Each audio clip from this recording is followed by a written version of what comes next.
July the 14th, 2025. Guys, I said this morning I wanted to come back in as we started seeing the effects of the heat of the day come into play on the tropics. Now, I want to move around the nation in this video, but I won't try to drag it out too long. What you're seeing in Texas, we saw the regeneration of some storms, and they're starting to dissipate somewhat now. It's 2:55 p.m. Central Time, and we're under clouds now, and I'm hearing some thunder in the background, and more than likely it's from one of these sections of storms coming in here. We're seeing the same pattern that we saw yesterday in the heat. That is intense moisture coming off the Gulf of America and crossing the southeast. See that? Notice as soon, and that's because of high humidity, but as soon as the heat hits this, it starts feeding into these thunderstorms. Notice one thing here in Texas, this rotation. That's what was fueling all of this for a few days in the flooding area. Now, it's out of that section, and it's much drier because it's drier conditions it's getting into. We're seeing some recycling here in Texas. That's not a good thing. I looked at the Kerr webcams earlier, and they were having to shut down the operations of search and rescue, or basically search operations now. It was not going to be a gigantic flood, but a 2 to 3 foot rise is what they were expecting on the Guadalupe River, if I'm not mistaken. And that was enough to shut down any attempts. And there's the guy that was one of the rescue guys was saying in the video I watched that they would have to probably go back to some of the areas they had just cleared, because it was going to, this 2 or 3 foot rise would throw a lot more debris into those areas and things like that. Again, it's a search effort basically now. And so this, even though it's somewhat dissipating, there's moisture down near the Baja in Mexico that is going to move this way. And that's what really started all of this, was Barry before Chantel hit.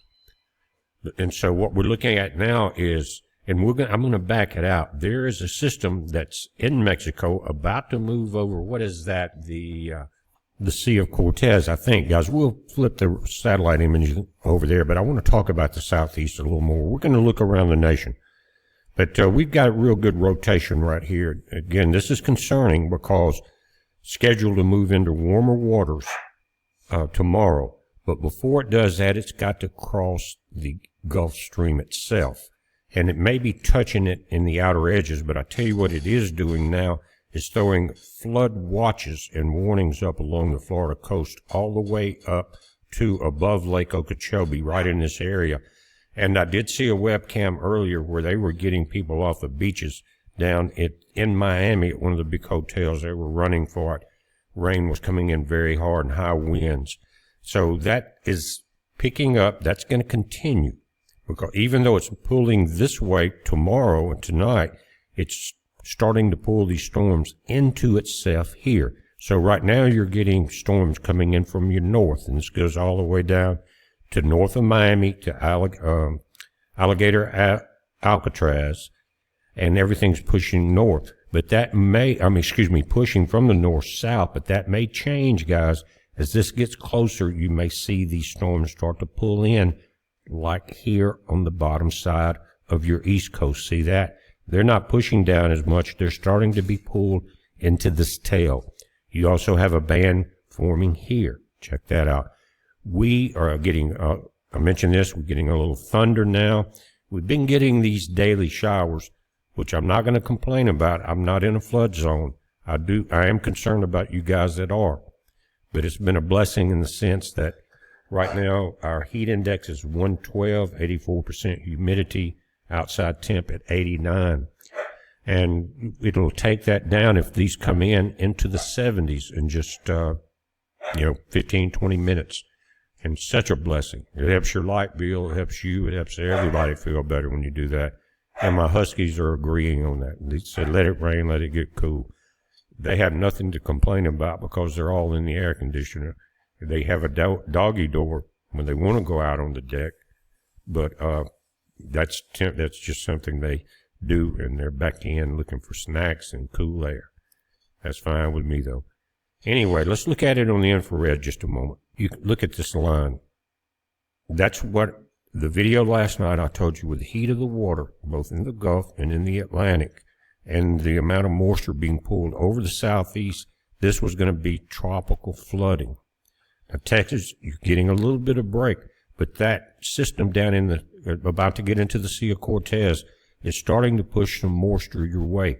And it even back a little further west. If that storm strengthens off the Baja there, you could get a little more moisture, guys, up into northern Arizona.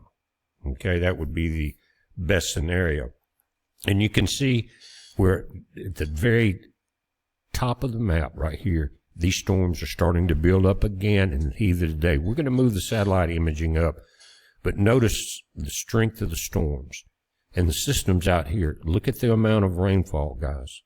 Now, Florida, you're a lot of it's low-lying in the central parts and all. You got some hills and all, but along the coast, start watching for the flash flood watches and warnings and possible water spouts. That it happens. Now, again, look at where all of this is moving. Right here in the Louisiana, storms are popping up. Again, we're starting to hear this thunder. If this system continues the way it is, it's going to force the storm across Florida and back up into this area. It's going to take a lot to change it. So I'm thinking it's going to kind of hold this pattern. And so Louisiana, keep a very close eye on this. Now, one thing I'll say, and we haven't got really any models on it yet, is this front that we're seeing here. It's kind of been holding in central Texas. That's been the problem, right? But if it starts to move a little further to the east, to the right, that would change this track and possibly force it back inland just a little early. So we don't have the models yet. As soon as they come out with the computer numbers, I'll start putting some charts on the map of where they're predicting as far as that information for it to come in. I don't think it's going to dissipate overnight. Anytime a system does come on land, it's temporarily stripped of its power and energy, and that is the warm water. But Florida is basically, it's narrow, and it has water on both sides. So as soon as it gets into central Florida, the center of circulation, its western edge is already back into warm water in the Gulf of America. Now let's back out, take a look at the continental U.S. from satellite images. Again, you can see the hot spots. Look at this, Louisiana, all of this area down here, coming out of the mouth of the Mississippi River down through there. Guys, I used to live in Buras in the 4th grade. I went to school. It was called Buras High School then, but it was a 3-story building down below the level of the Mississippi River, guys. The levee was much higher than our school building. And when those big battleships would roll up the Mississippi River towards New Orleans, the big waves would come over that high levee, over a big chain link fence and down into a big ditch there. But it was amazing to see, but it's very low land. In other words, a lot of that land down in the Buras, Port Suffolk, Empire, Fort Jackson area is below the level of the Mississippi River. And what happened in 64, 65 tornado season, we had to evacuate, went up to Jackson, Mississippi then. We had relatives there, and we were in Buras because my stepdad worked in the oil field business there. And so we evacuated, came back, and it was a good thing. The levee had broke down there, and again, it was below the river level.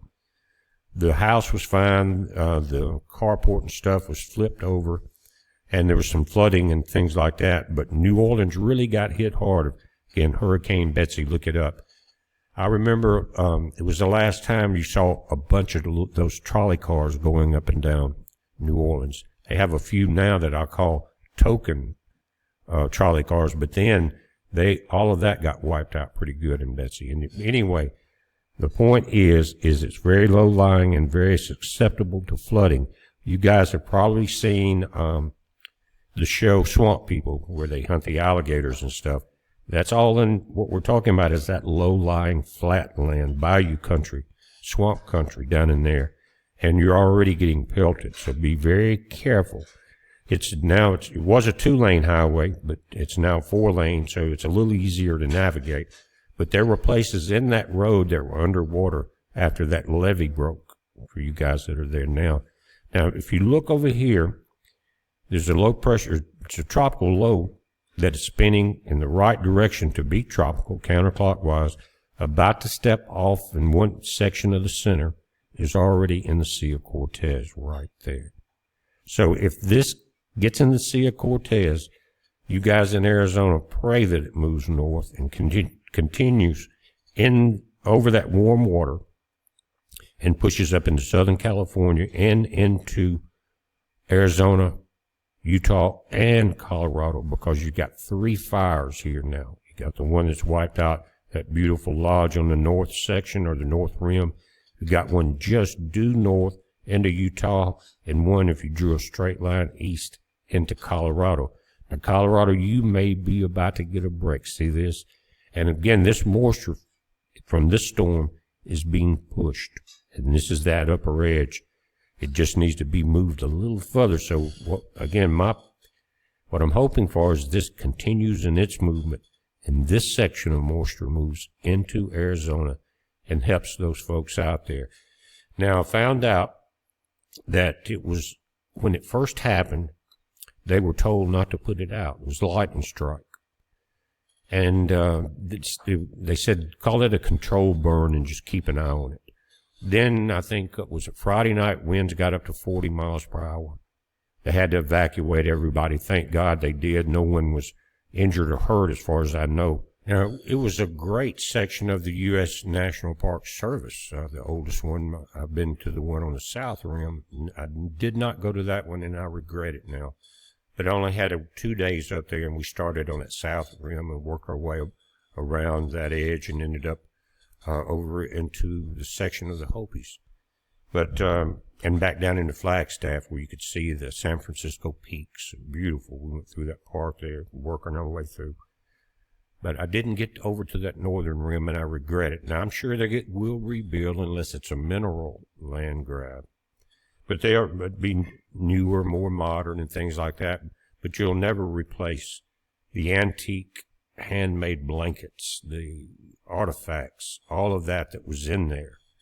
And there's pictures of it if you look up the North Rim Lodge there, Grand Canyon Lodge. And they have YouTube videos of people walking through with their cameras, and it's unbelievable. I think it's a 3,000 or 6,000 pound brass donkey that's sitting there in one section of the big lodge, maybe near the restaurant. And I don't know if it is still there or if it was hot enough for it to melt down, but it was beautiful art. It was life-size, and it was really nice looking. I hope it did, but you can see that again in some of those videos. Now, looking at the Northeast, you got these blue lines on here. I'm not sure how well they come out on the phone, guys, but you've got the same situation. Heat of the day, a lot of moisture building up and creating these flash flood watches and warnings in your area. Again, one of our watchers from this area, one of the guys that comes in and comments, asked me to do it. He said, we really been getting hit hard, and so I need to pay better attention to that. And he said, in all fairness, that I know you got your hands full watching the storms down in the southeast, but keep an eye on this for us. And that's why I'm kind of going up here and paying attention. I listen and I understand. But again, you've got the same setup. And before we leave, I'm going to look at the National Weather Service so we can look at exactly where the warnings and watches are. Now, let's look at the southwest for a moment. Again, here's the tip of the Sea of Cortez. Here's the Baja. And see this moisture, these upper bands pushing up. That's from that low pressure system that we were looking at, saying I hope it moves north. And if it's pushing this now into New Mexico and really the southeastern edges of Arizona, as it moves north, it may can come up here. See the fire on the north rim right there? Oh, and there are people that are really angry at the Forest Service, and it goes beyond it. So you got the Forest Service, you got National Park Service, all of that tied into this event. Again, who ordered the stand down on one of what many people call their favorite spot of any of the national parks was that lodge. And if you look at the videos, you can see why. But maybe you guys just keep praying for some relief. We got a fire north of here into Utah. We got one northeast of here in Colorado right now. Let's take a look at that.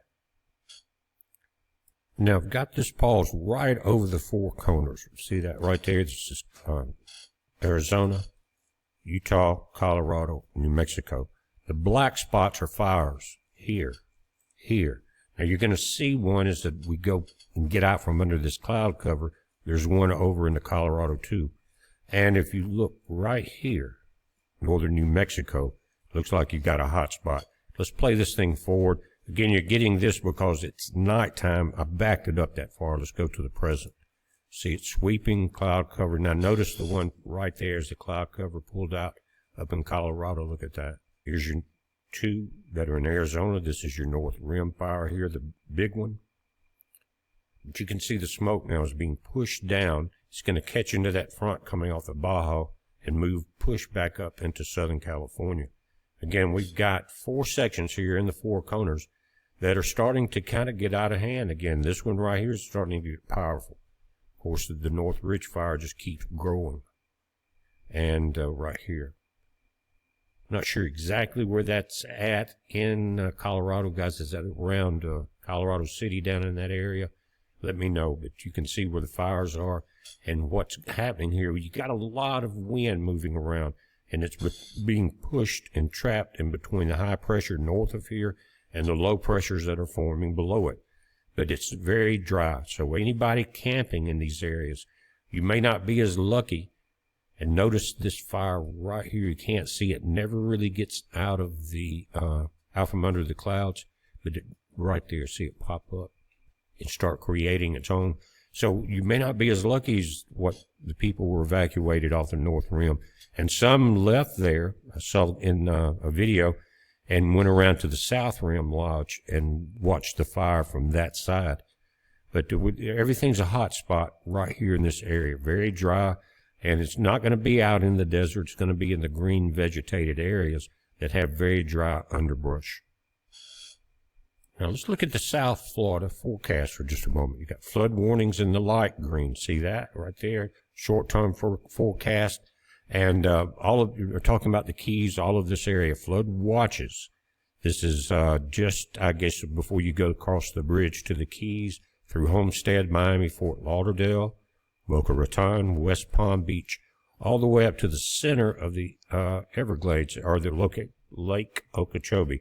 But now, if I'm not mistaken, the Alligator Alley is right in this area here, almost due west, maybe just a little north and due west of Miami. And they are in special weather statement right now. Let's take a look at that.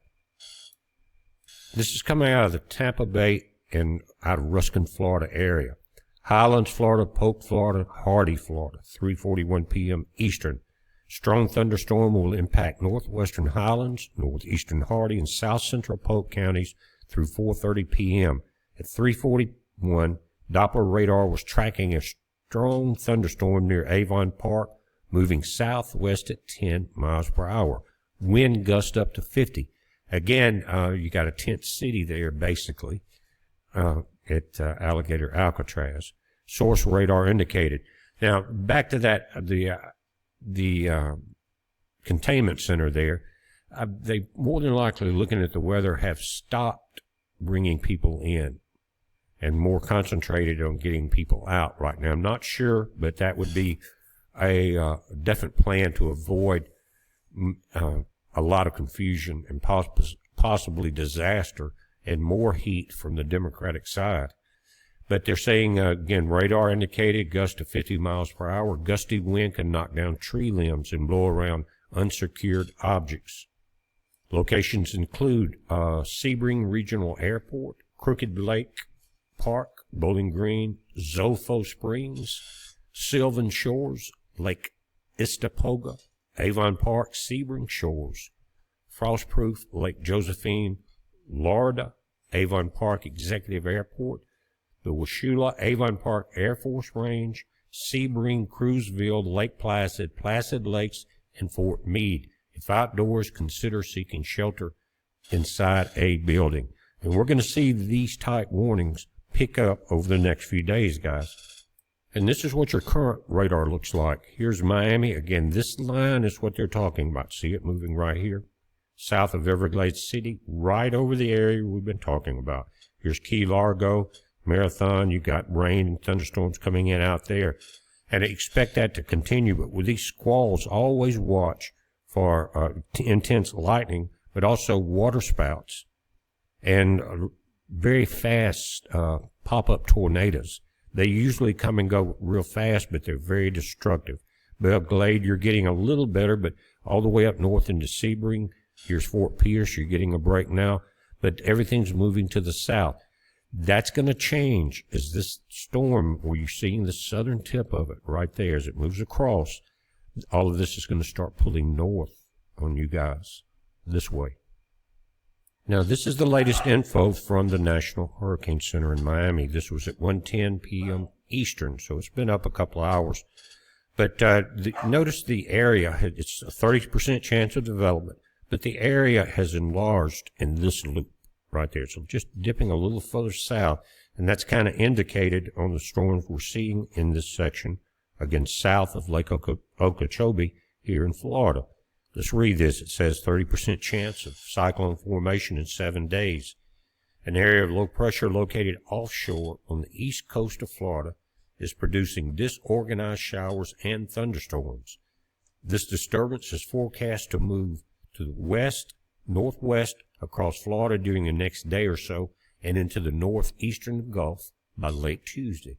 Environmental conditions appear favorable, and some gradual development of this system is possible while it moves westward to west-northwestward across the northeastern and north-central portions of the Gulf during the middle to latter part of this week.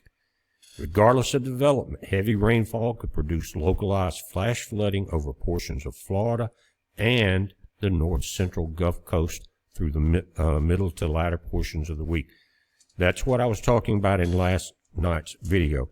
Now let's take a closer look from satellite images of right down on the storm and kind of look at what it's doing in that area. Now this is what we really have to start paying attention to. Look at the rotation here. The top half is dry, but all the storms are being generated from the center of circulation to the south right now. But you're starting to see just a little bit of a dip from where the center starts here. It's moving to the west, but just a little southern dip, and I think that's why we saw the yellow warning band from the Hurricane Center a little further south. The further south it comes across Florida, the longer it's going to stay in the Gulf, the stronger it can become by that point. The longer it stays out there, the slower it moves, the stronger it becomes. Right now, Florida, you are already getting into the danger zone. You see this tail end being pulled. Look at that. We've been watching it. He's starting to get it around the Big Bend area here too. But this right here is going to be the problems. So it could very well become more than a tropical storm at this point. Now, it will slow it down somewhat as it comes across Florida. But the further south, again, the longer it's going to stay there. Could we see a Cat 1 hurricane before it's said and done? With the way the weather's going, I'm not going to count it out yet. We should be getting Air Force reconnaissance moving into this area. We should start getting some reports, some computer printouts, and possibly spaghetti models. But right now, guys, this is what we need to pay attention to. Before we go, I'm going to switch it to infrared, and let's just pay close attention, especially you guys from the Space Coast down, at where the storms are really popping up and getting strong. The black and the white dots, those are the highest clouds. See that right there, right there. And as we play this forward, you're going to see how it moves and grows during the heat of the day. Look over land and see how fast this section right here above Lake Okeechobee, it's like a steam engine, but it bursts loose and starts moving to the left or to the west very quickly. And the storm could move at a very similar speed to that. The quicker it moves across the land also is the less energy is going to be lost while the center of circulation is on shore. This could be really start becoming very dangerous very soon. If you're out here now, I hope you're not in a boat or is not pay attention and got on a Bahama cruise or something. But you're going to be in a rough ride for the next few days if you did. But people have got to start being aware of one thing. For the last few years, we've seen the intertropical convergence zone move 151 miles. As of last year, north, we've seen record floods, record hurricanes, and I'm talking about going from Texas up through the Carolinas and the mountains. They got hit again. Northeast is getting hit again. Florida, you're starting to get hit really hard. So when people start planning, don't think it's like it was 5 or 10 years ago. Thunderstorms on the beach or camped by a river. This thing is escalating. We knew though there would be trouble in these end times. Our Father told us that. Floods and storms and raging oceans. All of those things. And we're starting to see it. So as you make your beach plans, and I haven't mentioned rip currents yet, so I just mentioned it. All of this area. Don't let your kids play in it. And I'm talking about your grown kids too. Mental kids that don't listen to anything. They don't pay attention to the weather, and we read about it in the news. I always make that warning. Maybe it'll save one life, one child. Their parents may keep a little closer eye on him or keep him in the room during these storms. But it can clear up, be beautiful, and the rip currents are deadly. Just not a time to play with Mother Nature out here in this warm section of the worst time of the year. Now, the peak of hurricane season is September the 11th, I think. That's not the end of it. The end is November 30th. But that is when the intensity peaks. So we got August to go through to that. Right now we're in the middle of July. So start just in the back of your mind when you see these type warnings, whether it's a flood, a hurricane, tornado, realize this planet is changing. But guys, thank you for coming by. Thank you for watching. Watch for shorter updates, but I had a lot to go over in this one. And this thing is nothing to play with. We're watching it. You watch it. I'm going to switch it back to true color. Just give you an idea of what it looks like from a satellite with no filtering, which is beautiful images. I'm so glad we get these. But again, we're watching it, guys. You watch it. It's a heads up. Be safe.